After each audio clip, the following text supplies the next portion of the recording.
106.5.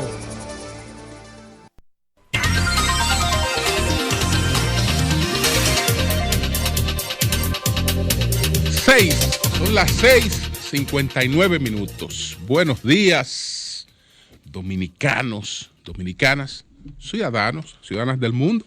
Julio Martínez Pozo.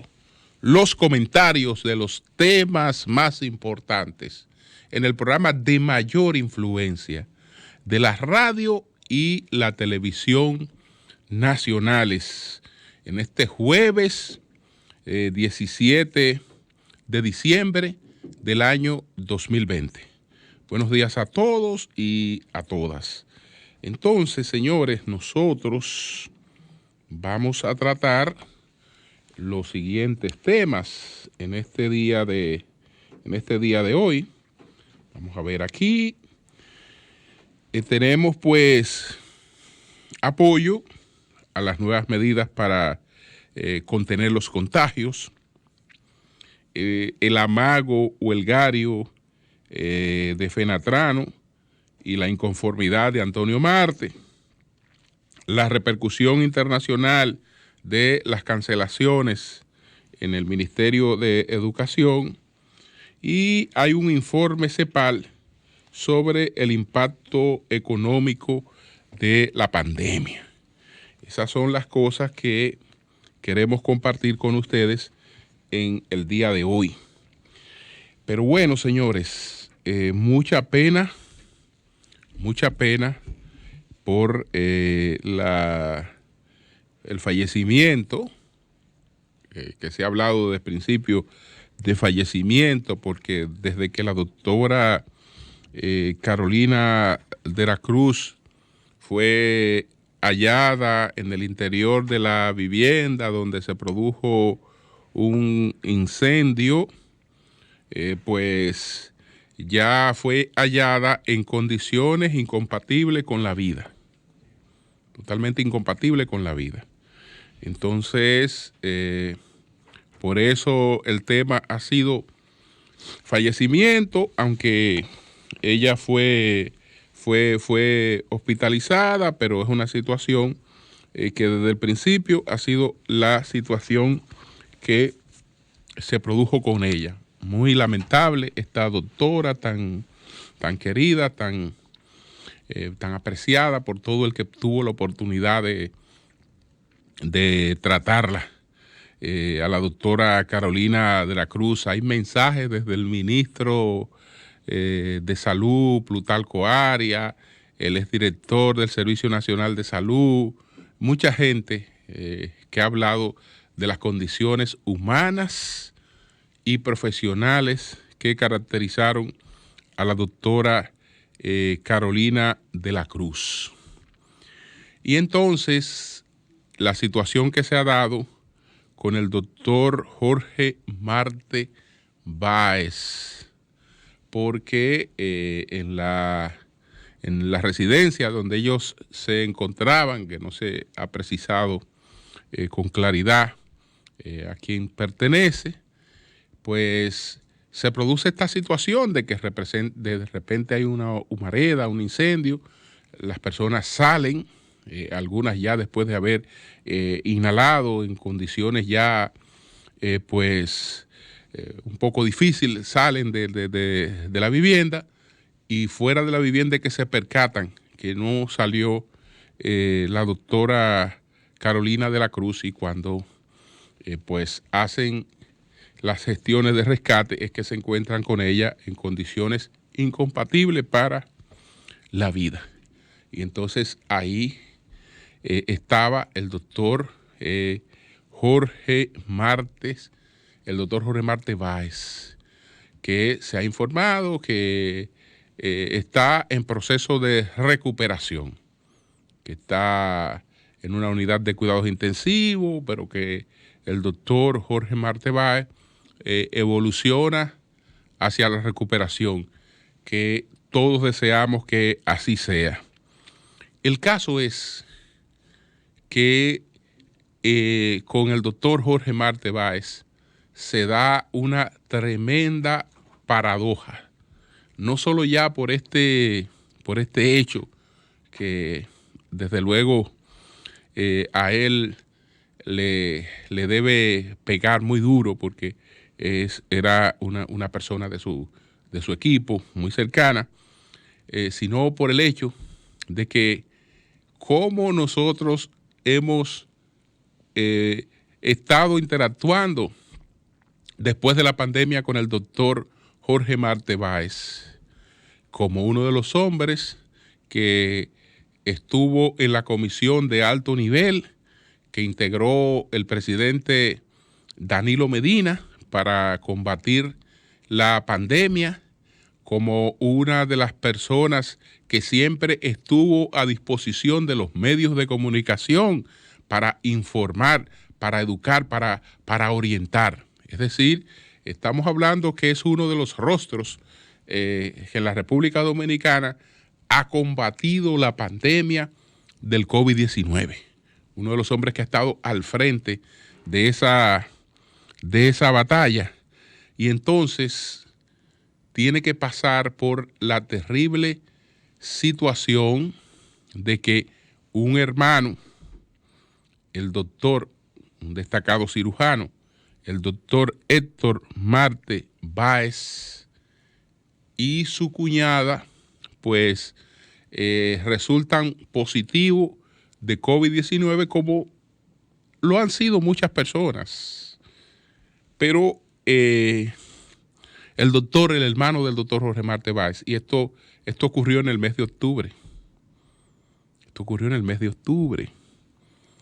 El hermano del doctor Jorge Marte Báez, Héctor Marte Báez, pues esa situación le sumió en una depresión. Usted sabe que se acumulan factores y hay cosas que se constituyen en el detonante. Eso lo sumió en una depresión y se suicidó, se quitó la vida. Es decir que el doctor Jorge Marte Báez, que hoy está hospitalizado en una situación, aunque en cuidados intensivos, pero de recuperación, y que deseamos todo su pronta recuperación. Ese doctor Jorge Marte Báez, que hoy pierde a una persona tan próxima como la doctora Carolina de la Cruz, hace muy poco tiempo que perdió a un hermano que se quitó la vida después que dio positivo de COVID-19, estando precisamente Jorge Marte Báez como una de las personas que más ha trabajado en este país para tratar de combatir esa pandemia. Es decir, que estamos hablando de que en su entorno familiar él ha estado sometido a situaciones que indiscutiblemente impactan la vida de cualquiera, no importa que usted sea uno de los mejores profesionales del mundo, como es en el caso del doctor Jorge Marte Báez. Señores, esta situación para la gente que ha estado en la primera línea de batalla ha sido sumamente difícil. Nosotros conversábamos recientemente y colabora con nosotros porque cada vez que el programa lo requiere, él está conversando con nosotros, con el doctor Emil Jorge Mansur, que es intensivista, neumólogo. Entonces, él me contaba, no en esa entrevista, pero me contaba lo que hicieron un grupo de amigos que han venido unidos desde hace tiempo, compañeros de promociones, etcétera, cuando se ha presentado esta pandemia. Además de todo el protocolo que ellos han tomado en términos familiares, ellos se reunieron para socorrerse familiarmente en caso de que alguno de ellos cayera en esta batalla. Es decir, ante la alta probabilidad de que la gente que está en la primera línea de batalla, de un modo u otro, sea afectada por la pandemia y que alguno falte, ¿cómo se continúan apoyando mutuamente para seguir empujando a los hijos del que falte, a los hijos del que no esté, cómo auxiliar a los familiares de esas personas que requieran auxilio cuando si alguno de ellos faltare. Y hicieron coordinaciones realmente en ese sentido, para que nosotros veamos qué ha representado, qué está representando esta situación. Así es que nuestra solidaridad con la familia de la doctora Carolina de la Cruz.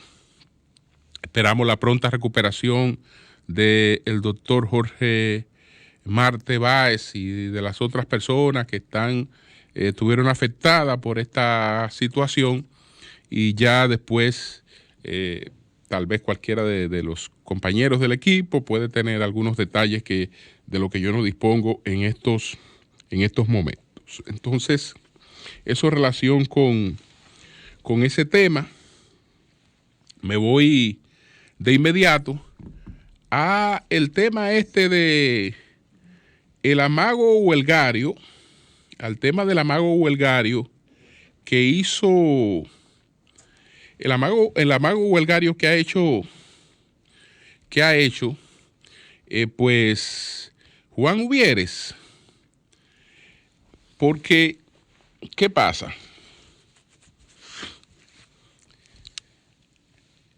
Está reclamando un supuesto compromiso de 17,000 millones de pesos con los choferes.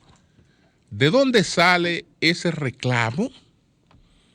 Ese reclamo sale de unos aportes que deben recibir ellos, de un impuesto a los combustibles de 2 pesos, que hay 50 centavos para la renovación del parque vehicular, y hay un aporte ahí que supuestamente no se ha estado cumpliendo, y parten de esa situación para convocar una paralización que ellos la dejaron sin efecto porque dice que el gobierno ha conversado con ellos y la dejaron sin efecto. No creo que a ellos les interesara realizar la paralización en estos momentos, pero ya hay una advertencia de cómo estaríamos hacia el inicio del año próximo, porque esta situación se complementa con lo que hizo o lo que dijo ayer Antonio Marte, que dice Antonio Marte que los choferes pues son hijos del diablo y que nadie los toma en cuenta. Esto quiere decir que los dos principales líderes de ese sector pues están en posiciones de disgusto, y eso, aunque Antonio Marte sea senador del PRM, lo que fuere, no deja de tener sus efectos hacia el inicio del año próximo. Es decir, que estas situaciones que ahora no se dieron, no se ha hecho otra cosa que mudarlas hacia principio del año próximo. Ahora, ¿qué aceleró estos reclamos? Estos reclamos han sido acelerados por la distribución de más de 100 millones de pesos o de 100 millones de pesos que hizo el gobierno pagando por adelantado a artistas populares de una manera totalmente inusual y de espalda a las normas de compras y contrataciones del Estado. De espalda a las cosas que ahora están, por otra parte, en cuestionamiento. Pero están en cuestionamiento mirando hacia los otros, mirando hacia el pasado. Y fíjense cómo se incurre en una situación que evidentemente no debió producirse. Entonces, ¿esto qué hace? Bueno, aunque aquí se está hablando solamente de 100 millones de pesos, eso es mucho dinero. No es que yo me estoy encontrando que 100 millones de pesos sea poco. No, en comparación, digo solamente 100 millones de pesos porque lo que está hablando Ubier es de 17 mil millones. Pero fíjense cómo este es un asunto, un hecho, acelera otro y dice, pero venga acá. Es que si hay dinero para pagar por adelantado a gente que va a dar unas fiestas que no se sabe cuándo serán, pero ya tienen el dinero en los bolsillos y de manera totalmente irregular. De manera totalmente irregular porque ese no es el tratamiento que tiene el Estado con sus suplidores. No le puede pagar a ninguno más de un 20% de adelanto, por ejemplo. A ninguno más de un 20% de adelanto. Pero ahí han surgido otras cosas a las que hay la obligación de darle respuesta. Si es que no se quiere que una cosa como esta, pues tenga un impacto de imagen que se le puede dar poca importancia, pero lo tiene. Por ejemplo, veo algo que plantea Susana Gotró en un mensaje de Twitter. Ella dice, entonces, al menos 6 de los artistas elegidos para contrato de grado a grado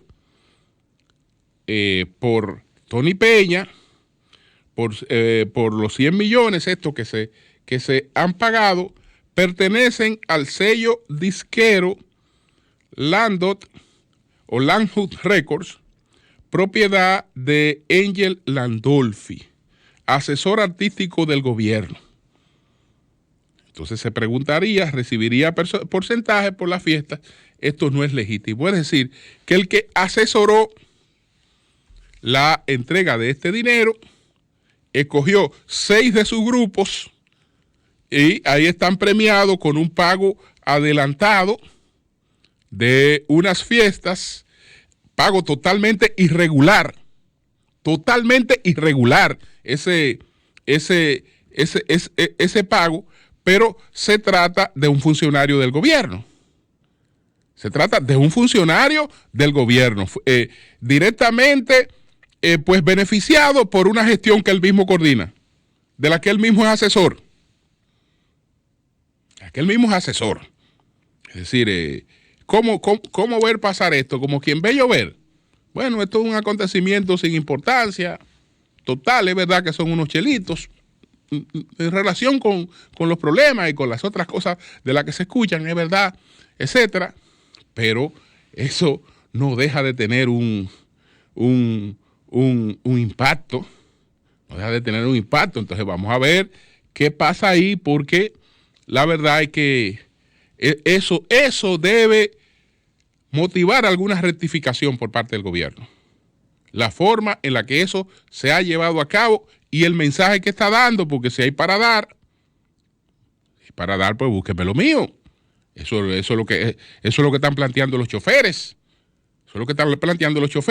Pero además, ¿y cómo es que tú le estás pagando a gente que todo el mundo sabe que tiene otros medios de vida, a gente que no tiene problemas económicos?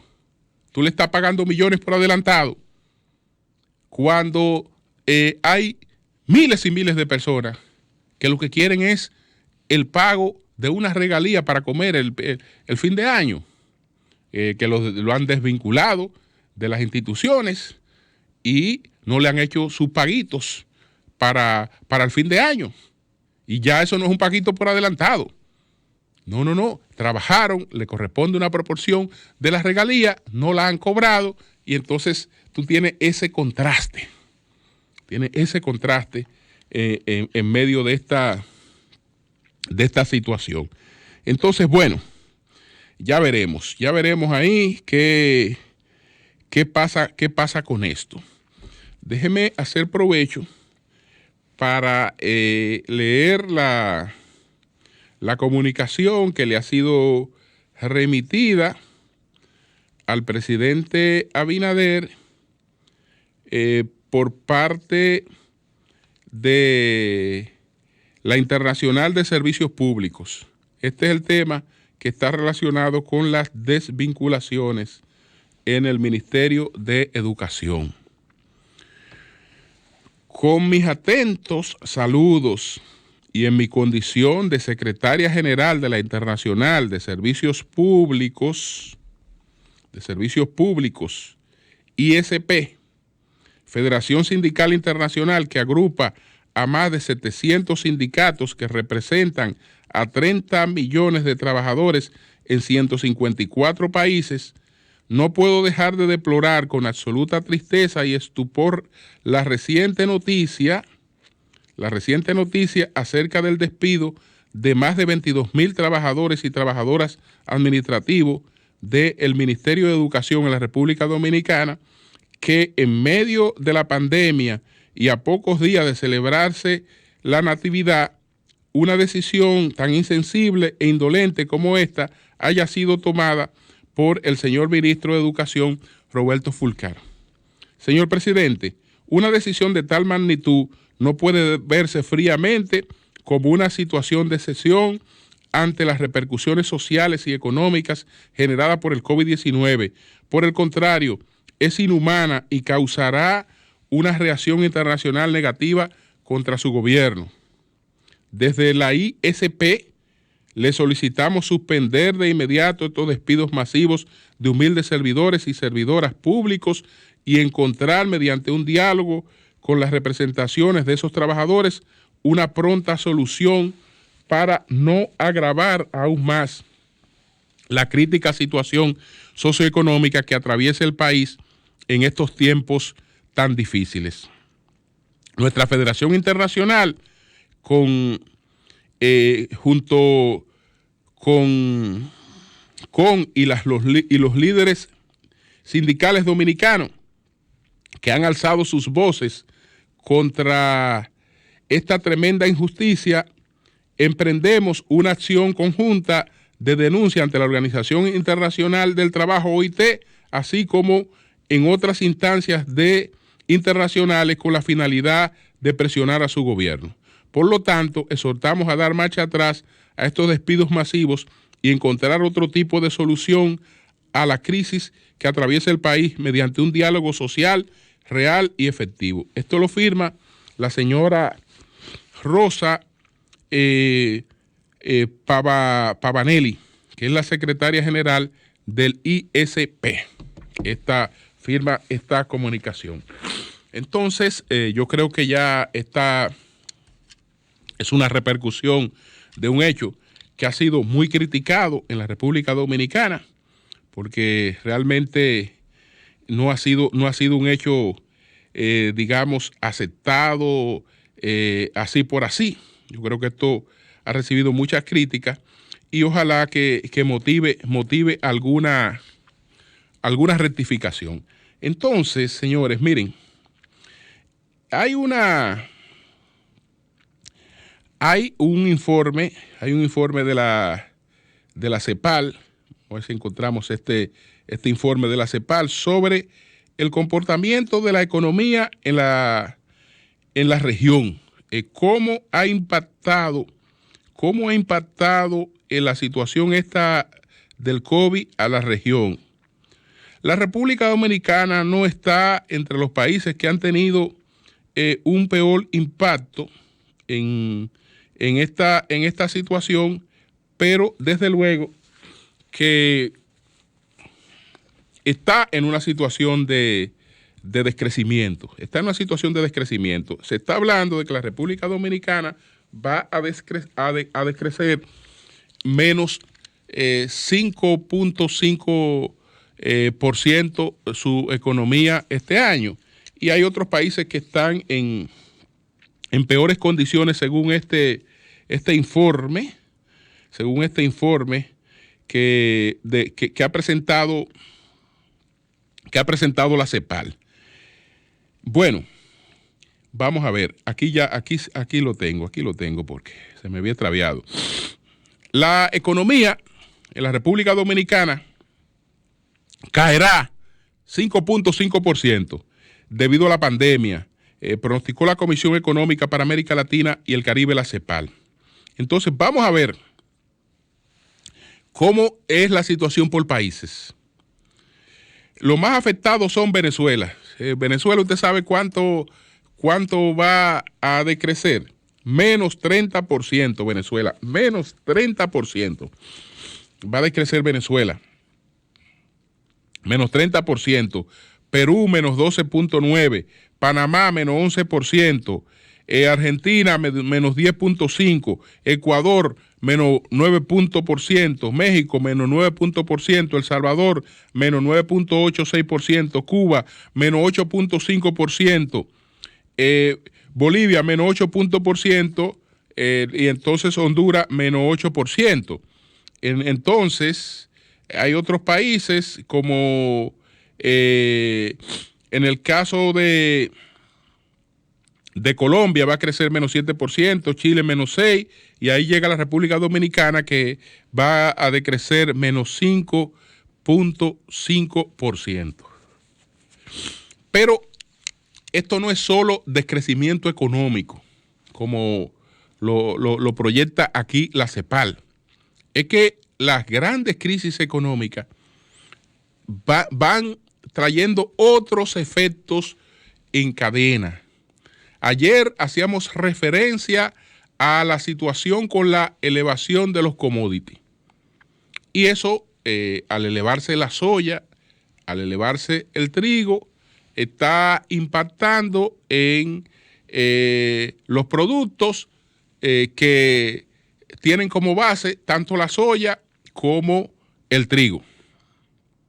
Pero ya se ha informado, producto de la elevación de la soya, el crecimiento de un 40% en el precio de los aceites de soya. Un crecimiento de un 40% en esos precios.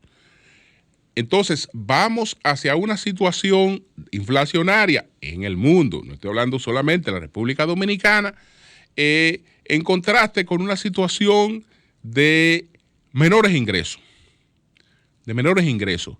Estamos pendientes todavía del tema del desarrollo de la vacuna, y de eso va a depender mucho el relanzamiento de la economía mundial, pero eso puede alargarse. Desde luego, da una expectativa positiva. Ya cuando el mundo ha empezado a vacunar, estamos en una situación distinta a cuando no disponíamos de la vacuna y estábamos en espera de que la vacuna se produjera. El caso es que esta situación, como ha ocurrido con todas las grandes crisis, hay elementos que uno no sabe cómo terminen expresándose en la República Dominicana. Por eso, todo lo que usted ve que estamos atravesando en estos momentos es sencillamente una coyuntura. Y esta coyuntura hay que atravesarla con la mayor madurez. En principio, hablaba de apoyo a las medidas que el gobierno ha adoptado. Estas medidas, por ejemplo, ahí están los dueños de bares de la zona colonial con mucha razón diciendo que no va a quedar un solo bar abierto, que esto va a terminar de quebrar los bares. Es verdad que lo que anunció el gobierno hace 2 días maltrata mucho a los bares y maltrata mucho a los restaurantes. Eso es verdad, pero de lo que se trata, lo fundamental en estos momentos, es evitar que lleguemos a una expansión descontrolada del COVID-19. Es evitar eso en el tramo en el que estamos en espera de la vacunación. Entonces, esta es una medida coyuntural de aguante, porque si se está viendo que hay un crecimiento, no se puede permanecer de brazos cruzados frente al crecimiento, porque si no cerramos los bares de manera preventiva, entonces tenemos que cerrarlo ya en una situación de crisis y de descontrol. ¿Por qué Nueva York? ¿Por qué Nueva York ha tenido que ir a medidas de cierre después que ya no pensaba volver a medidas de cierre? Bueno, pues es por esta circunstancia. Entonces, están todos estos elementos lamentables, pero hay que estar pendiente, hay que estar atento a las otras cosas que trae aparejada esta crisis. Señores, estamos ante una situación de incertidumbre que por más que usted vea cómo van las cosas, nadie sabe cómo terminan. Nadie sabe cómo terminan, porque ningún país sale ileso de una crisis política y de una crisis económica y sanitaria internacional. Hemos conocido hasta ahora dos grandes crisis económicas que han tenido un impacto mundial. Las otras son crisis económicas que, aunque han tenido impacto mundial, son crisis regionales. Pero dos grandes recesiones. La que vivimos, que se parece un poco a lo que estamos viviendo ahora, la que vivimos en el año de 1873, que fue la primera gran recesión. Tenemos muy pendiente la del 1829, pero la primera gran recesión mundial es la de 1873. En esa recesión del año de 1873, pues las repercusiones políticas en el mundo, en todas partes del mundo hubo sacudiones políticos. Esa gran crisis de 1873 se llevó en la República Dominicana, fue el empujón de gracia para el segundo gobierno de Báez, se lo llevó. La de 1873. La de 1829 se llevó a Horacio Vázquez. Fue esa crisis. No fue la prolongación de la... Fue la crisis de 1829 la que se llevó a Horacio Vázquez. Fue la que se llevó a Horacio Vázquez. Es decir, no hay crisis económica mundial que no tenga repercusión política en cada uno de los países. Estas crisis regionales que hemos tenido con repercusiones mundiales, que la crisis del tequila, que fue una crisis originada primero en México y tuvo repercusiones mundiales, han tenido repercusiones políticas, que la crisis inmobiliaria del 2008, que se originó en Estados Unidos con la quiebra de algunos bancos, repercutió en Estados Unidos y en Europa, pero tuvo repercusiones mundiales. La gran crisis asiática. La gran crisis asiática, cuando se creía que Japón iba rumbo a convertirse en la primera economía mundial. Sobrevino la crisis asiática y ya vemos que la historia pasó a ser otra. Entonces, no solo estamos ante la posibilidad de repercusiones sanitarias. Esto tiene también repercusiones sociales y tiene repercusiones políticas. Mi aspiración es que la democracia dominicana sobreviva de esta etapa, que sobreviva de esta etapa, que salga, digamos, victoriosa de esta etapa. Yo creo que en sentido general esta crisis nos llega en unas circunstancias que políticamente son favorables. Políticamente son favorables porque hace tiempo que yo estoy convencido, y sobre todo después que he estado viendo todas las repercusiones de esta crisis, que lo que más le pudo haber convenido al Partido de la Liberación Dominicana después de 16 años en el poder era no ser el partido que administrara esta crisis. Al administrarse esta crisis con expectativas de cambio y con esperanzas de cambio, eso desde luego confiere contención y confiere espera que no la habría en un gobierno que ya de un partido con 16 años gobernando. Y con el desgaste que eso representa. Es decir, para enfrentar una crisis de esta magnitud, yo creo que eso habría sido un elemento sumamente cuesta arriba. Entonces, tenemos la ventaja de que en la República Dominicana se ha producido un cambio, que hay una esperanza en torno a lo que ese cambio pues pudiera representar, aunque tenemos la desventaja, por otra parte, de que tal vez en términos de la experiencia y de la posibilidad de manejar algunas situaciones, pues tenga que acudirse al aprendizaje, pero en cuanto a las expectativas, estamos en mejores condiciones para los vientos que habrán de llegarnos de esta crisis, porque olvídese, de esta crisis nadie sale ileso, ningún país del mundo, ni ninguna democracia del mundo sale sin pagar los costos de esta crisis económica y social que está arrastrando esta pandemia. Cambio y fuera.